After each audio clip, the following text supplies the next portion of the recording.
Okay, it's 7 o'clock. I'm going to call the Village New Glarus Board meeting to order. Lynn, would you do the roll call, please?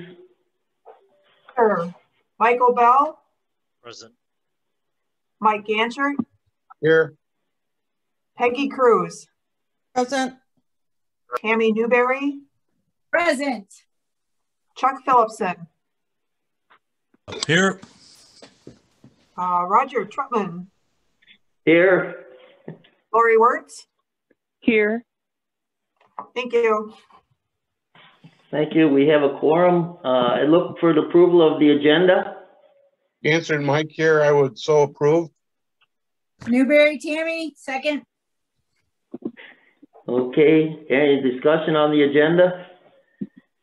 Hearing none, all in favor say aye. Aye. Aye. Aye. Opposed? Motion carries. Item 3, public appearances and citizens' comments. No debate will occur with the board on items introduced by citizens.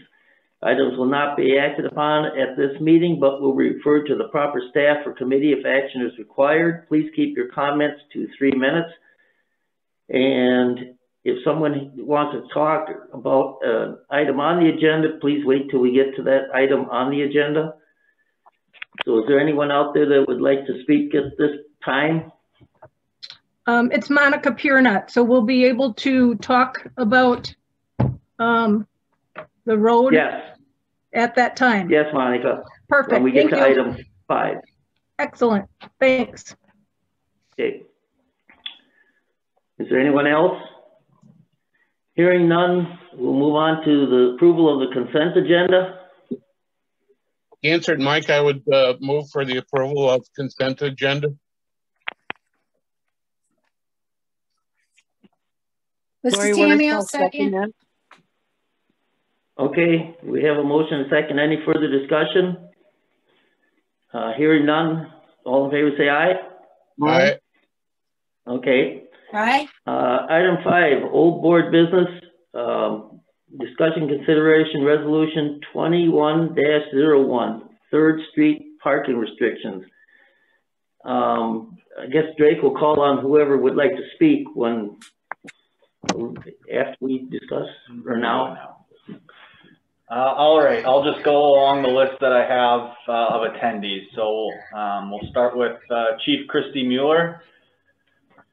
Yeah, Drake, I was reading through the minutes from the from the last meeting. When I brought this up and had the discussion with Mr. Cockcroft, we had actually walked 3rd Street. It was not my intention, if I read through the old business and the way it's written, the intention was to continue no parking on the east side of the road from 5th Avenue up to 6th Avenue. It was not to switch it to the other side of the road. And if that's done, that's going to actually kind of prohibit us from using that street. Again, you open up parking on the east side of the street, block it or shut it down on the west side of the street, it basically cuts us off again from utilizing that street because of vehicles being parked. If vehicles are parked on the east side of the street, the average width of a vehicle is 6 to 7 feet. An ambulance to make a minimum inside turning radius to turn onto that street is about 28 feet. And that street is only 28.5 feet wide as it is. So leaving it as is from 4th Avenue to 5th Avenue and continuing it from 5th Avenue to 6th Avenue on the east side of the street is what was discussed and what was proposed, not changing it to the west side of the street being shut down. I'm not quite sure where that came from, but that's also going to, if you switch it to the west side, it's also going to impede delivery vehicles loading and unloading in Albion's loading area in the alley for the restaurants and bars downtown. So it kind of defeats the purpose, switching it to the other side of the street, if that makes sense. Okay, sorry, Mike, I was just gonna keep moving down the list of public comments. Oh, okay. Go ahead with that then, Greg. Okay, next on the list, Ali Priegi, did you want to speak? Nope, just listening in, but thank you. Okay, Monica Piernot? Oh, yes. Yes, I do. So I've got a list of things here. We looked at resolution 2101 and also have questions that we'd like maybe answered. In the first paragraph, it said no parking, that the parking was going to be changed, and we had questions about the width ourselves, if it was changed from the east to west. We're not sure about the going up the hill from 5th to 6th Avenue, why that's even a consideration, because it's not, we feel, a necessary route.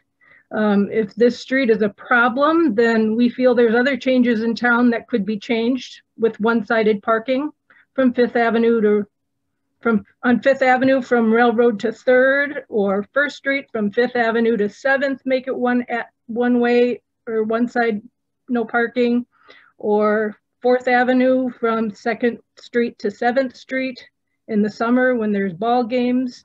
In paragraph 3, we would be interested in knowing why Public Works and the police department recommended taking the parking away from our house in front, because we already have no parking on our south side of our house. Paragraph 4, fire department has never expressed problems with the driving and needing having issues coming up to 5th Avenue. And when they need to go to Highway 39, they take O, which is better visibility when they get up to Highway 39 at 6th Avenue. And then when there's a call, in paragraph 5, it said for calls or driving through town in busy events and festivals, avoid downtown. There's other routes to go instead of going right downtown when it's busy and there's festivals. The other thing we wanted to mention is there was mention in last month's meeting about oncoming traffic. So unless you make the street one way, there's always the possibility of oncoming traffic. And I don't know if we have anything else. We're good. Okay, thank you. Yeah. Chief Cameroon, did you want to speak? Yeah, I did. Can you hear me? Yes, sir. Perfect. So yeah, I'm calling in regards to this this parking proposal change on on 3rd as well. The fire department was never consulted on that, and I agree with Chief Mueller that if I understood her comment correctly, moving the parking from the west side to the east side would severely shorten our turning radius, turning from 3rd westbound onto County O/5th Avenue, which is a very common route for us, responding to incidents west of town. Furthermore, it would shorten up the radius, turning back down 3rd Avenue toward the fire station, which is also a common approach for us due to the fact that we back our vehicles in. It's more common and safer for us to approach the fire station from the west so that we can back in with the driver's side visibility into the station bay. So the fire department would strongly oppose moving the parking from from the west side to the east side, and for all those reasons I just mentioned. Okay, thank you. Jimmy or Ann Leahy? Yes. We sent an email out to all the board members, and hopefully that stressed our points. If the parking is to be like now what Chris Mueller is stating, we wouldn't be as opposed to that if it was parking on the west side and not the east side, as it is right now in the Pier Knots block. We would not be opposed to that. But with as narrow as the streets are, when people park behind our driveway on the east side, there are times that we have to take 3 or 4 runs to be able to back our vehicles out of our driveway. And I guess I just don't see that the ambulance does not very often come up our street on their runs when they are going on an emergency run. Fire trucks have been coming down this hill for over 20, 25 years, and we have never had an accident with any vehicles parked out on the street with any of the fire trucks coming through. And I just would like to see it that it does not get changed as the way it is proposed.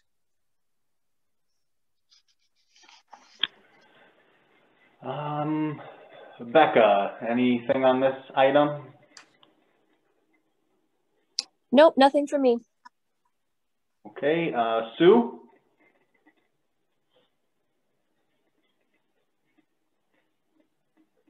Okay, and Mr. Randy Drager, did you have anything on this item?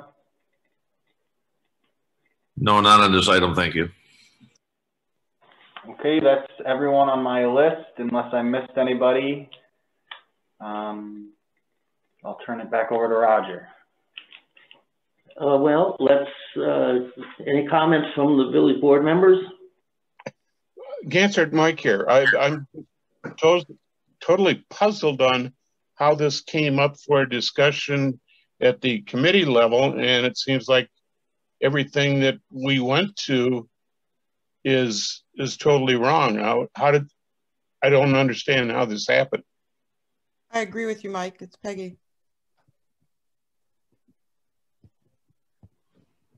Well, to me, it seems like the solution might be that we just consider keeping the no parking as it is between 4th and 5th and extend no parking to the east side between 5th and 6th and have the east side be the no parking. And that sounds like everybody is pretty open to that, and that would take care of both sides being parked up and keep that route open without causing the people between 4th and 5th to have to switch sides, and without having the people on 5th to 6th having to make sacrifices either. So can we just amend it to that?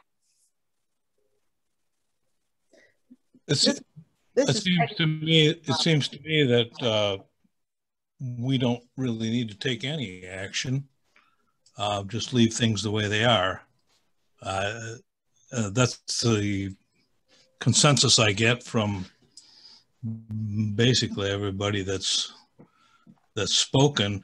I would like to comment on Mike Ganchert's question. I agree with you, Mike. How do things get to this point? And I think it's a knee-jerk reaction to a non-existent problem.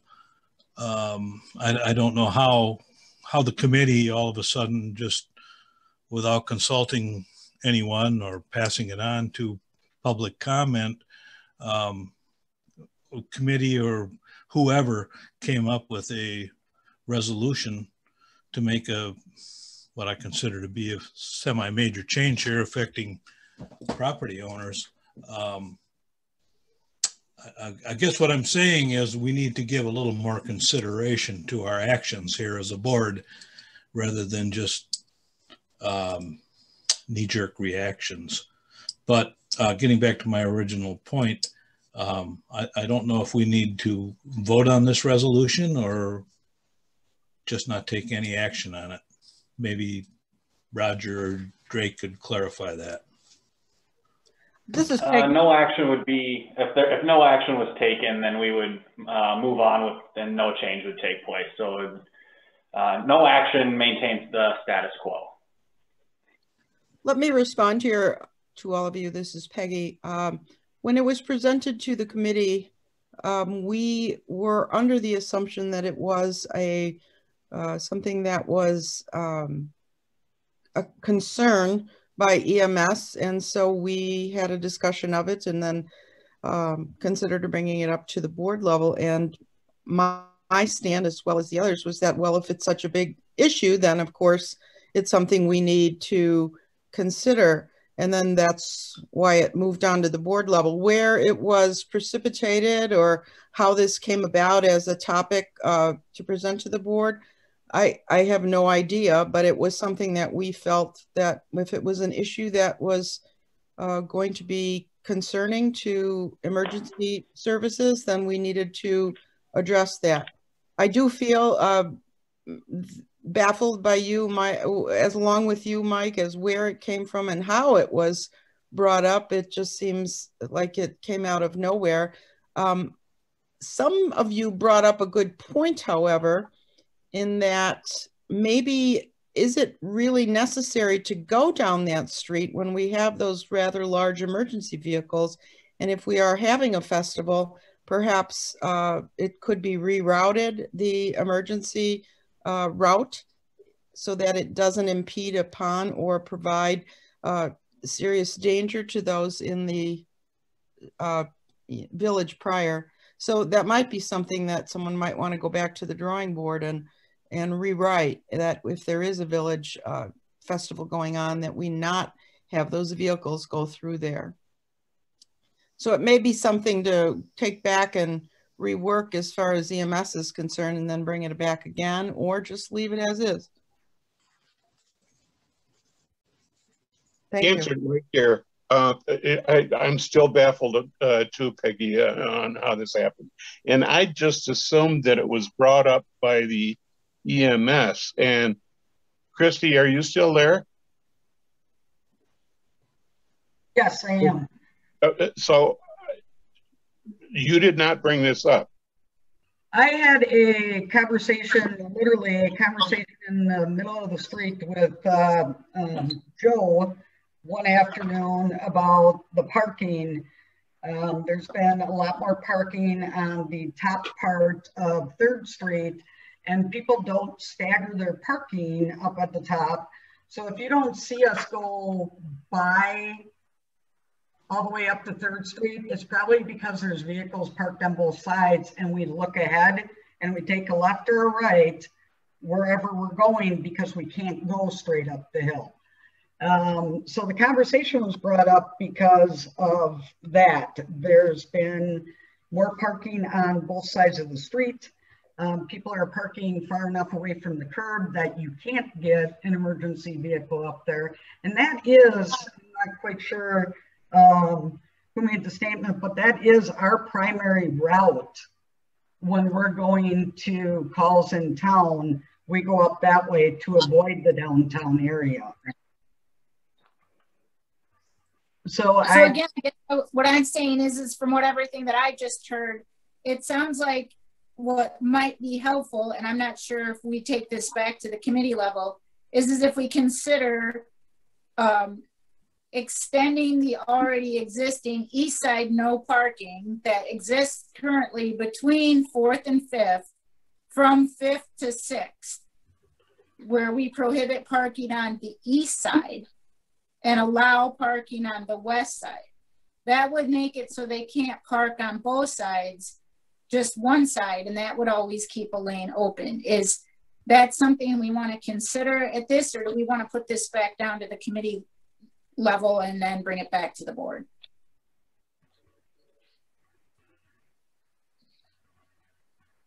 Well, this is Chuck.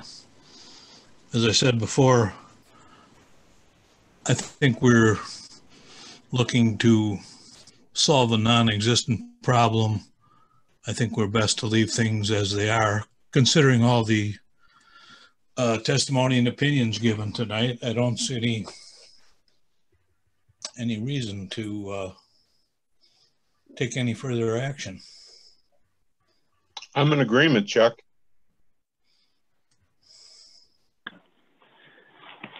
So if there's no motion on this resolution, then we can move on.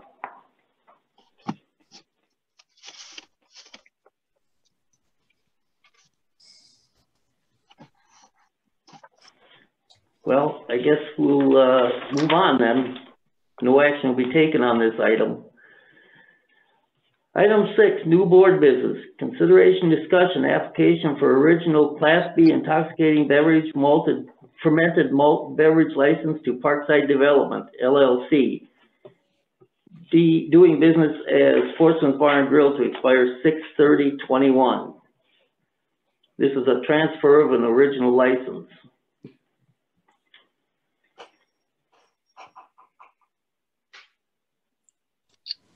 Lynn, do you have anything that you'd like to add? I don't have anything to add at this point. Everything is in order from our end. I just have a question. I assume the 6/30/21 is the annual license renewal date. That is, everyone's license will expire at that point, and everybody needs to renew again for July 1st. Okay. So he's aware of that. Yep.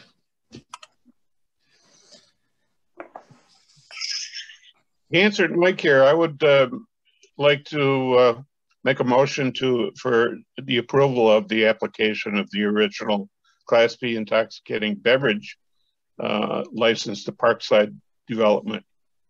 I'll go ahead. I'll second that. Okay, we have a motion and a second. Any further discussion? Hearing none, all in favor say aye. Aye. Aye. Aye. Opposed? Motion carries. Item B, consideration discussion, village policy regarding outdoor event gatherings requiring a village permit. Drake? The village is beginning to receive applications for park use permits, and staff anticipates we will begin receiving requests for special events as well. In early 2020, the village board set a limit of 50 people for park use permits, and in 2020, special event permits largely were not issued. The following information is current as of February 25th. However, it is not possible to predict what changes may occur in the coming months. So per Wisconsin Department of Health Services, Greene County is experiencing very high virus activity levels. Greene County is 1 out of 4 counties with very high levels, the others being Polk, Burnett, and Iron counties. Greene County is the only county with very high levels in southern Wisconsin. There's a 6.3 positivity rate among tests, which is currently double the state positivity rate per Greene County Public Health. The county virus burden is estimated to be 542.5 per 100,000. This trajectory is neither increasing or decreasing per the Department of Health Services. 9.9% or approximately 3,600 people have been fully vaccinated in Greene County. There are 98 active cases, 2 currently hospitalized, 16 total deaths to date. And it's estimated that there's a 75% chance that at least one person in a group of 100 is positive for COVID-19. Recommendations for spring and summer festivals and events have not yet been issued by Wisconsin DHS. Under their high mitigation guidelines, which Greene County would fall under currently, they recommend indoor gatherings limited to 10 people or fewer with physical distancing and face coverings. And outdoor gatherings should be limited to 25 people with physical distancing and face coverings. Other information I was able to find is just today, our neighbor county, Dane County Public Health issued order number 14.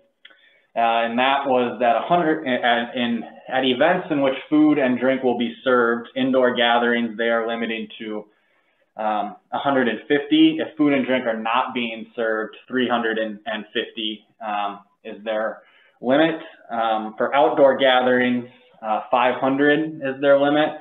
However, Dane County Public Health does have a active mask mandate. And so for indoor gatherings, masks are required. And for outdoor gatherings above 50 people, masks are required as well. So that is the information I was able to gather for tonight. I think where staff is looking for some guidance as to if there are attendance limits that the village board would like us to inform potential applicants of, or events that we can tell applicants the village board is not currently approving above a certain attendance level, or other policies that the board may want to have in place as we enter into permit season.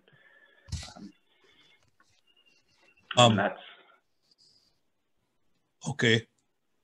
Are you done, Drake? Yes, sir. Okay, this is Chuck.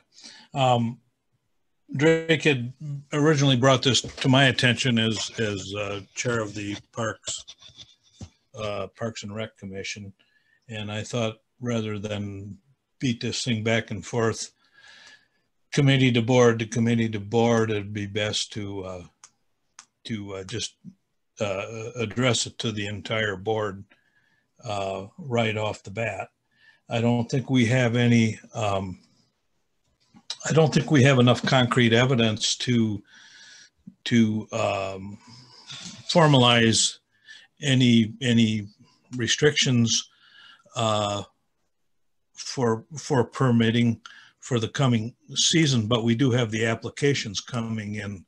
So I would like the board to consider the going ahead with issuing applications for permits with the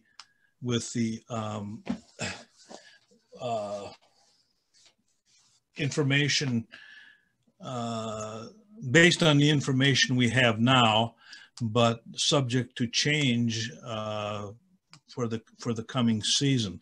I know this may be a problem for applicants if someone says, well, we'd like to have about 150 people in the park, which I think would be rather unusual. Most of these, you can correct me on this if I'm wrong, Drake, but most of these are for shelter house use of the park. Is that correct? We have had, correct, most would be our smaller groups, but we have had people reach out to us regarding church events, lunches,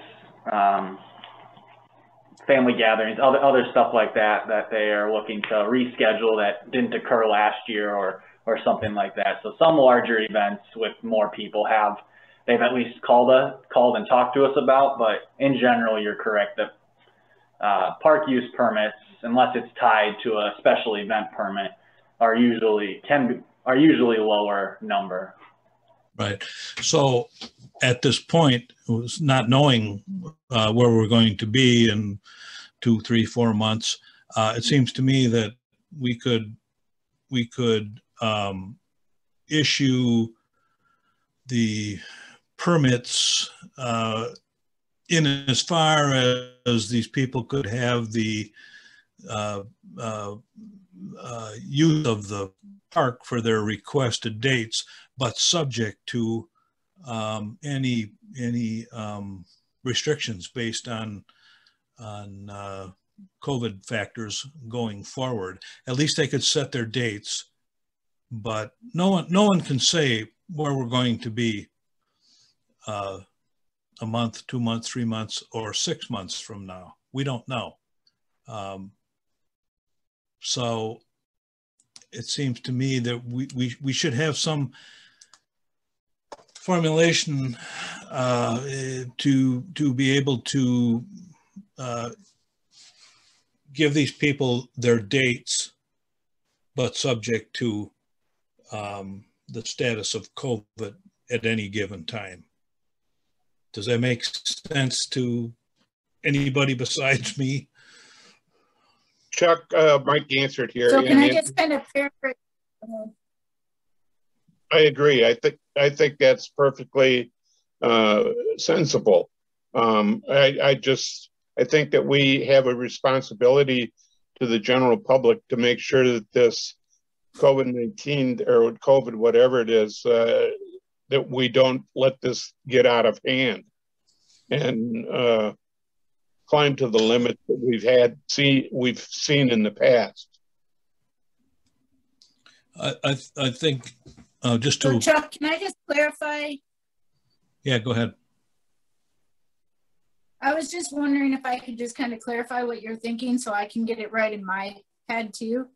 So you're kind of saying that we'd like to go ahead and approve dates with the idea that we don't know what the size restriction may be. We would look at that closer to their date. So for example, if someone came to us with a permit request for July 22nd for 150 people, we would tentatively approve that, but then we would say, however, if the situation is such that CDC and all of them are still only recommending 50, we would limit that back to 50. Am I getting that just right? Exactly. That's exactly what I'm saying. If a major, if a small family gathering requests a shelter house with 25 people, or if a major group requests, exclusive use of the park with 3,000 people coming in, my feeling is the best we can do is say, we will hold this date for you, but subject to the CDC and state and county public health recommendations, so that they would be aware that they may have to scale back whatever they had planned. Tammy, you explained it better than. And then just to clarify, is the board also interested in all park use applications coming to the board? Currently, a non-exclusive use is approved at the staff level, but we can temporarily change that to have each park use request come for board approval if the board would like to do that during these unusual times. Yeah, and that's something I meant to mention in my initial statement, that we do have a system whereby certain uses can be approved by the Parks and Rec director and other uses by the total board. And it would be my recommendation that the board approve or turn down any applications. This would take the burden off of Chris, our Parks director, because it is a strenuous situation going forward. So I would recommend that the board approve all park applications at this time. It seems like a precedent that's being put forward, so that even public use permits would have to follow that as well. Am I correct in that?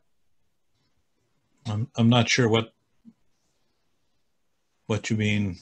So if you want to shut down a street for a festival event, it seems like that's a precedent that's being set forth for our, we're going to do this for our public works or for our parks. So by doing so, anything else that goes along that way should also be followed. Am I wrong in that assumption? I don't know. I'm only addressing the parks because I'm the right of the parks. So and I completely understand that you're addressing it as a parks, but it looks like a precedent to me where it would also fall under, street closures. Well, Sure. Just to clarify, street closures are approved by the board currently. The use of the sidewalk or parking stalls is approved by the chief of police. And then anything associated with a special event would be approved by the board through the special event process. So the closure or use of a traffic lane does come to the board for approval. But it's the sidewalk and parking stalls that the chief of police can review and approve. Okay, so it would be a case-by-case detail. So it is different than what a park use permit or a park closure type thing would be. This is definitely different than what closing down a street would be, is what I'm understanding. Correct, Rick? For the most part, it's similar. Like the staff can approve, the chief of police in this case can approve sidewalk and parking stall use. Under normal circumstances, the park and recreation director can approve non-exclusive use requests. Full use of a park normally would be approved by the committee and board, and closure of a street, use of a street is approved by committee and board. So there's both circumstances have times, both permits have times where there's a staff approval and a board approval. For gatherings on the public works side, where a street would be closed or something, that does come to the board. Okay. Good to know. Thanks for the clarification. So Chuck, Drake, do we need a motion to make this change, or is this just a conversational thing about this? If the board's comfortable, I can take, I think based on this conversation, I have my direction on the board's desire to review these at the board level, and that I'll make that, and that's the policy then that I'll enforce for the 2021 season of permit approvals. So I don't think a formal action is required. I can just take my direction and route the permit requests as directed. Okay. So do we need any action on that? Okay, is there any further discussion on this item?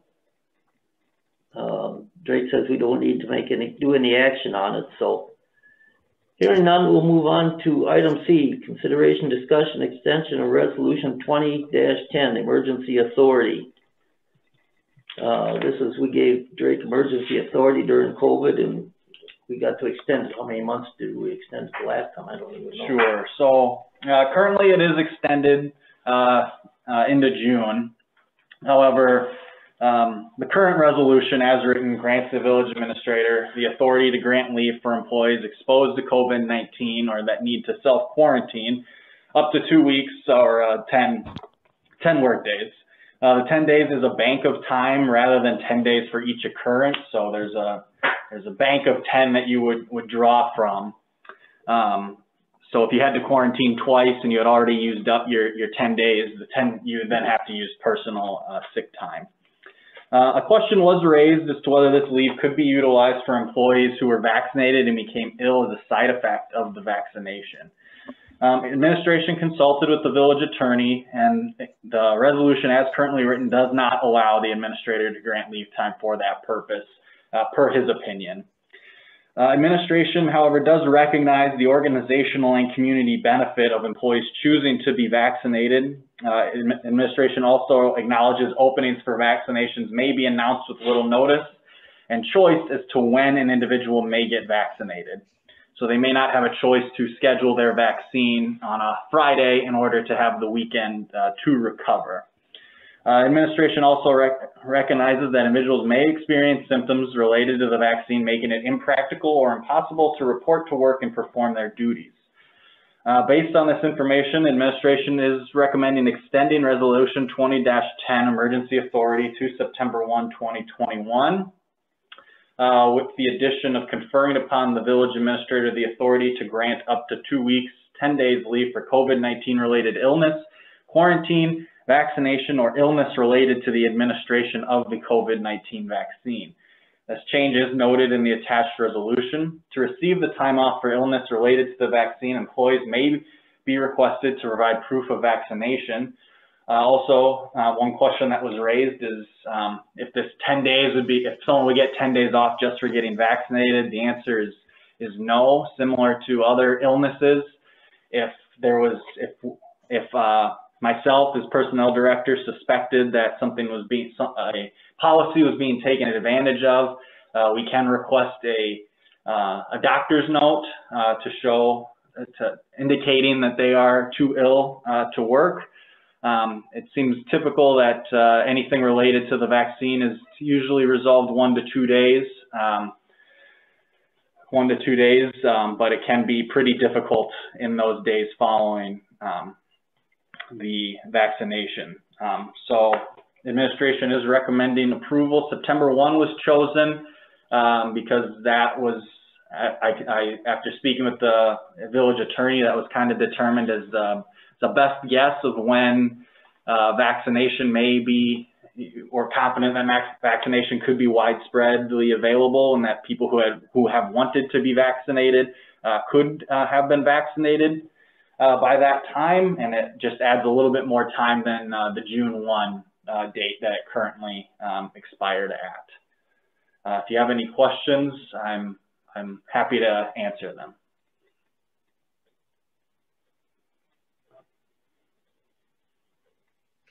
I'll go ahead and make a motion. Oh, go ahead. You go ahead, Tammy. Right. I would make a motion to go ahead and extend Resolution 2010 Emergency Authority then to September 1st. I'll second that. With the recommended change? With the recommended changes, yes. Yes. For the COVID-19 relief, yes. Okay. We have a motion and a second. Any further discussion? All in favor say aye. Aye. Aye. Opposed? Motion carries. Item 7, Fire District Board. Consideration, discussion, new Glarus Fire District Intergovernmental Agreement. Tammy, would you like to speak on this? Sure. As noted on page 15, this is a 30-year agreement that we've had to form the fire district with all the municipalities. It's worked rather well over the last year. We've been taking a look at it and doing a little bit of work with the other municipalities and rewriting some things or touching up some things. And based on that, I would like to go ahead and make a motion that we approve the agreement to go forward. I'll second that. Go ahead, Chuck. I'll second Tammy's motion. I think Tammy made a motion, right? Yes. That is correct. And I'll second that.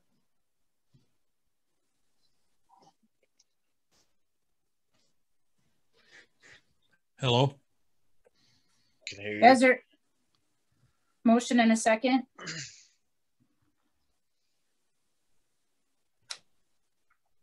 Sorry. Oh. Okay, we have a motion and a second. Any further discussion? Quick little question here. I noticed that there's a change here from the special meetings from 5 days to 24 hours. Is there a reasoning behind that? Well, the agreement was 30 years old, Michael. And so, you know, back before we had the ability to quickly notify people and post on the internet to have a 24-hour notice is just more realistic to today's technology. Well, it also would seem that, you know, people could call on special meetings when certain members are out on vacation or indisposed of other things. Is that still kind of a concept that you want to go forward with, where it's like, hey, let's immediately within a day have a meeting where it can change the future of how we want to do things? Well, this was discussed amongst all the other municipalities and other, the Fire District Board has had an opportunity to review this. So this is ultimately, this is what they want to do. I think that this is what they're comfortable with, yes. Okay. All I would add is that there, I believe, in speaking with the attorney and other people who had discussed this, that there is some benefit to a board that has some jurisdiction over an emergency service, that a meeting could be quickly called in if an emergency meeting was necessary. And the 24-hour limit, the 24-hour notice is the shortest notice, barring a significant emergency allowable under state statute open meetings law to post. Public notice has to be posted for 24 hours prior to the meeting. And so it was a change recommended by the village attorney when he was reviewing the agreement.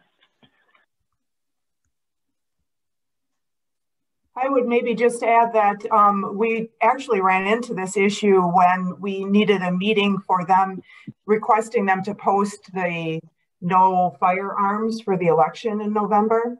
And they ended up meeting specially on a Sunday night because of that for us. So it would be beneficial in some cases, I'm sure.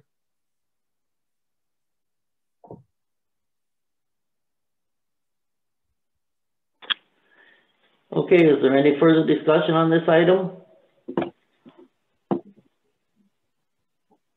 Hearing none, all in favor say aye. Aye. Aye. Opposed? Motion carries. Item 8, President's Report. Open book and board review dates, training for members. Lynn, would you like to speak on that, please? I would love to. Open book has now been scheduled for May 10th, 21, and the assessors will be holding that by phone and able to speak to any property owner that wishes to talk to them about open book. I know that they will talk to them on times other than that specific set time, but that is open book schedule.